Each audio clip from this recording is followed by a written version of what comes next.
The Russian economy is propped up by a wartime regime. Defense spending is off the charts. Strikes on oil refineries are squeezing the domestic fuel market. The banking sector is caught between high interest rates and rising loan defaults. But none of this is stopping either Putin or his inner circle. So why is the Kremlin so afraid of rebooting the economy? What could this mean for the aggressor country? And how can the Russian dictator be forced to negotiate for peace? Let's break it down. Right now, Russia is propping up its main GDP indicators through war spending.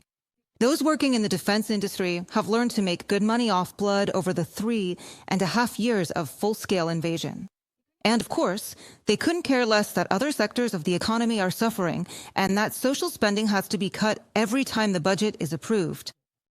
Moreover, Putin's economists are afraid that a rapid de-escalation would expose huge budget deficits. That's why, in the Kremlin, the strategy of military mobilization of the economy is seen as less risky than trying to reboot it. Moscow was preparing to raise taxes and cut spending in an attempt to maintain high defense expenditures.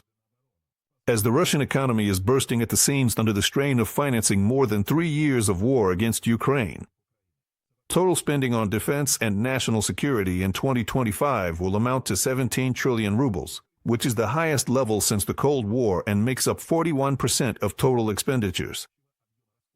As a result, the defense sector is becoming the main driver of economic growth amid a decline in civilian production. From a Reuters publication. Ending the war will also expose many structural crises in Russia. The auto industry has been practically destroyed and is now completely dependent on China. A collapse in civil aviation, where entire fleets of airplanes have to be cannibalized for parts just to keep something flying. Oil refining is burning and smoking. Strikes on oil refineries have triggered a record spike in gasoline prices, and now oil has to be sold for next to nothing. This is what Putin is very afraid of. But there is another factor that he fears even more.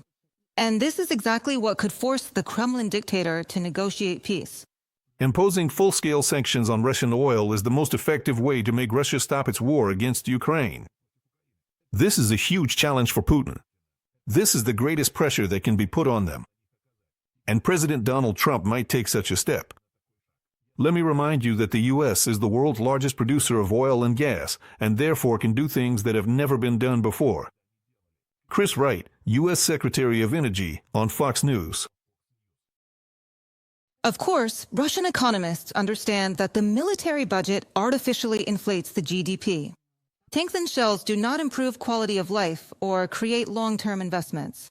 Moreover, all of this is destroyed at the front, never turning into assets that can generate income.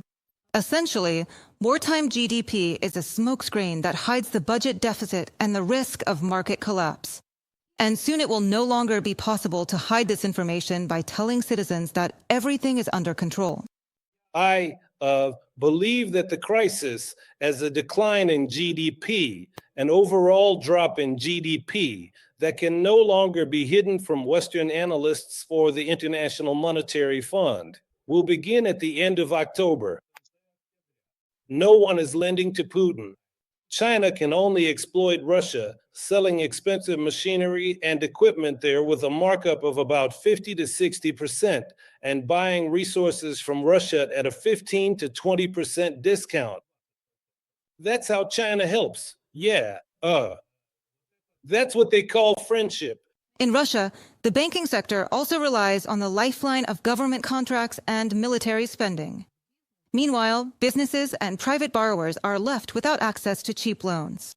In addition, sanctions have cut Russian financial institutions off from international transactions. This means that citizens will face higher fees and further restrictions on currency operations. In my opinion, the biggest problem is the banks. Banks today are in need of recapitalization. In order to avoid returning money to people, they come up with various ways to limit withdrawals. They are already having problems with leaky liquidity. There's nowhere to get liquidity from because if the central bank provides it, that's emission, which means inflation, and that's exactly what they're trying to fight. So here, most likely, in my opinion, the real issue isn't so much with the budget as it is with the banks. A major crisis will break out in September or October. A crisis caused by unpaid loans. A crisis because it's impossible to return deposits.